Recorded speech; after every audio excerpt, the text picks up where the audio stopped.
आज हम इकोनॉमिक्स में चैप्टर 8 करेंगे, अर्थमेटिक लाइन ग्राफ और टाइम सीरीज ग्राफ। जब भी हम किसी डाटा को ग्राफ पेपर पर प्रेजेंट करते हैं तो उसे ग्राफिक प्रेजेंटेशन ऑफ डाटा कहा जाता है। तो इसमें जैसे आपने 10th में ग्राफ पेपर का यूज़ करके क्वेश्चंस किए होंगे मैथमेटिक्स में, उसी टाइप से हम डाटा जो है वो इसमें प्रेजेंट करते हैं। तो इसमें कैसे हम कंस्ट्रक्शन करते हैं ग्राफ की, इसके बारे में बताऊंगी मैं। Keeping in mind the size and nature of data, a suitable intersecting point on graph paper is assumed as a point of origin as point O. ये आपको जो ग्राफ की फोटो नज़र आ रही है, इसमें हम साइज और डिस्टेंस के अनुसार एक उसको भागों में बांट लेते हैं ग्राफ पेपर को। जैसे इसमें हमने एक ओरिजिन पॉइंट बनाया है ओ, is the adjacent picture. Horizontal and vertical line intersecting through this point are shown on bold line. जो इसमें मोटी मोटी लाइनों में नजर आ रही हैं, ये हॉरिजेंटल और वर्टिकल लाइन है जो हम इस पॉइंट से निकालेंगे और इसको ग्राफ को 4 भागों में बांट लेंगे। These bold lines are called axes. Horizontal line from left to right is called horizontal axis, और जिसे हम एक्स एक्सिस कह सकते हैं जो लेफ्ट से राइट की तरफ है। और लाइन गोइंग अपवर्ड और downward is called vertex axis, और इसे वाई एक्सिस भी कह सकते हैं। The X axis and Y axis are mutually perpendicular to each other. ये दोनों एक दूसरे के ऊपर परपेंडिकुलर हैं। These axis divide the plane of the paper in 4 part. तो इस तरह से ये 4 भागों में बट जाता है जो ग्राफ पेपर है, और हर पार्ट को हम क्या कहते हैं, quadrant, as in the adjoining graph. Points of origin in the graph is indicated by the English letter O. Positive value of x are taken toward right side.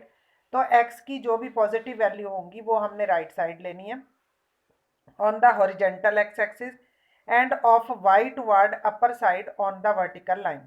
Negative value of x are taken toward the left side on horizontal line. और जो negative value होंगी वो हमने left side horizontal line में लेनी है, of y toward the lower side on vertical line. Thus, in the first quadrant, both x and y are positive. In the second, x is negative and y is positive.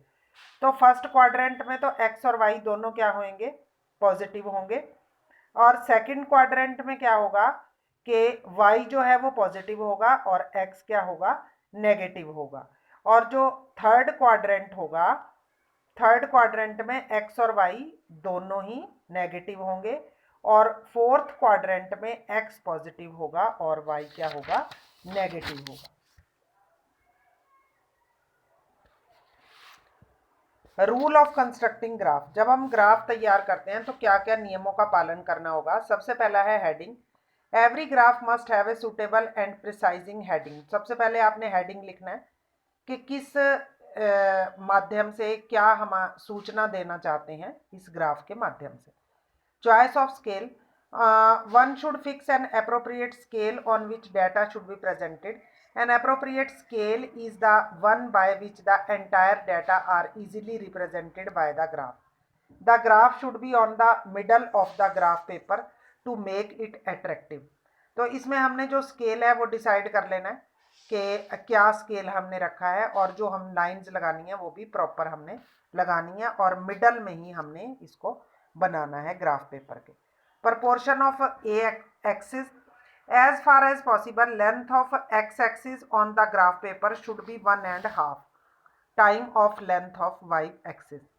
तो x-axis की length जो है वो 1.5 होनी चाहिए, 1.5 गुना होनी चाहिए y-axis से। Method of plotting the point. Economic and business statistics are generally positive. These are to be presented in the first quadrant. Accordingly, the point of origin is fixed to the left and lower portion of the graph paper. On x-axis, the points are plotted from left to right, and on y-axis, the points are plotted upward from bottom to top.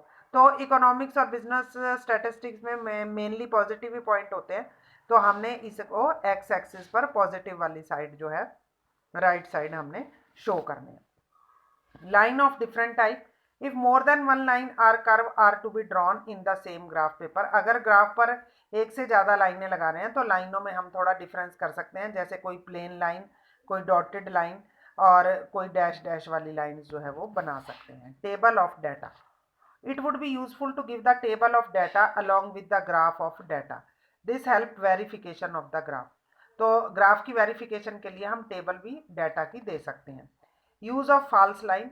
If the value in the series are very large and the difference between the smallest value and 0 is high, and if these values are to be indicated on y-axis of the graph, then the y-axis is started somewhere above the point O. इसमें कहने का क्या मतलब है कि अगर आप O से काफ़ी दूरी पर कोई पॉइंट आपकी जो है वो डाटा प्लॉट कर रहे हो, तो जो डिफरेंस है उसमें आप फॉल्स लाइन का प्रयोग कर सकते हो. जैसा कि ये जो आपको पिक्चर नज़र आ रही है, इसमें जो फॉल्स लाइन है उसका प्रयोग किया गया है. या तो इसमें ऐसे लाइन लाइन सी टेढ़ी लाइनें लगा सकते हैं, या थोड़ी लाइन को ऊपर उठा के फॉल्स लाइन का प्रयोग किया जा सकता है. To draw a line or curve, we mark different points on the graph paper corresponding to different value of a series. These points are joined to make a line or a curve. The joining line must be uniform throughout its length. It should not be of different thickness at its different point. तो अब जैसे points को joint करके हम एक line बनाते हैं, तो लाइन की मोटाई एक जैसी होनी चाहिए. ऐसा ना हो कि कहीं से लाइन पतली हो रही है और कहीं से मोटी हो रही है. तो आगे अब कई प्रकार के ग्राफ होते हैं. जैसे फर्स्ट है इसमें वन वेरिएबल ग्राफ. जब हम एक ही कोई डाटा प्लॉट कर रहे हैं, कोई एक ही चीज़ के बारे में बता रहे हैं, तो वो वन वेरिएबल होता है. जैसे ये आपको फोटोग्राफ में नज़र आ रहा है, इसमें मंथ दे रखे हैं जनवरी, फरवरी, मार्च, अप्रैल, मई, जून, और प्रोडक्शन दे रखी है इसमें. तो एक ही वेरिएबल है, तो ऐसे हम ये डॉट्स लगाकर और उनको जो है आपस में मिलाकर ये लाइन तैयार कर लेंगे. Use of false line. अब इसमें जैसे फॉल्स लाइन के बारे में बताया गया, ये following table given hypothetical figure of export from India. इसमें ईयर्स दे रखे हैं 2009, 10, 10, 11, 11, 12 ये दे रखे हैं, और इसमें एक्सपोर्ट्स दे रखा है. तो अब देखिए पहला जो है एक्सपोर्ट वो 600 है. अब यहाँ पर हमारे पास जो शुरू हो रहा है वो 0 से 500 फिर 600. अब 600 जो है वो काफ़ी दूरी पर आ जाता है. तो ये जो हमने बीच में ये लाइन सी लगा रखी है, ये इसे हम फॉल्स लाइन बोलते हैं. आगे है two or more than two variable graph. अब अगर हमने दो या दो से ज़्यादा ग्राफ दिखाने हो, जैसे ये मंथ्स हैं, इसमें प्रोडक्शन और सेल दोनों दिखा रखी है, तो हम इसमें क्या करेंगे, अलग टाइप की लाइन लगाएंगे. जैसे इसमें प्रोडक्शन के लिए तो पूरी लाइन लगा रखी है जो डार्क है, और सेल के लिए जो है वो डॉटेड लाइन लगा रखी है.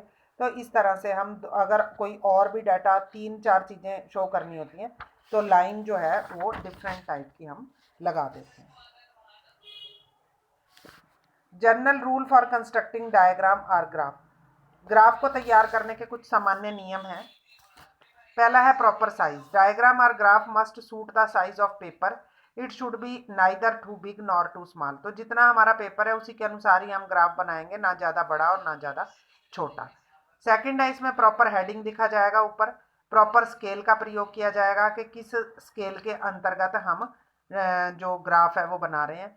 Use of science and colour. Diagram और graph must carry some sign on the nature and classification of information. Colour में be use to indicate different aspect of diagram. तो डायग्राम के अलग अलग ऑस्पेक्ट को दिखाने के लिए हम कलर का प्रयोग कर सकते हैं और अलग अलग लाइनों का कर सकते हैं. Less use of words or figure. इसमें वर्ड्स का प्रयोग जो है वो कम किया जाएगा और फिगर का भी कम किया जाएगा.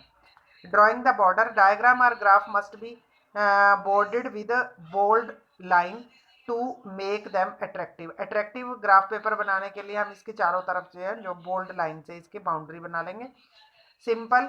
Simplicity is the principal feature of diagram and graph. These should not look to be complex and offending. तो ज़्यादा कॉम्प्लेक्स इसमें शो नहीं करना, सिंपल ग्राफ बनाना है. फ्रॉम लेफ्ट टू राइट और बॉटम टू टॉप.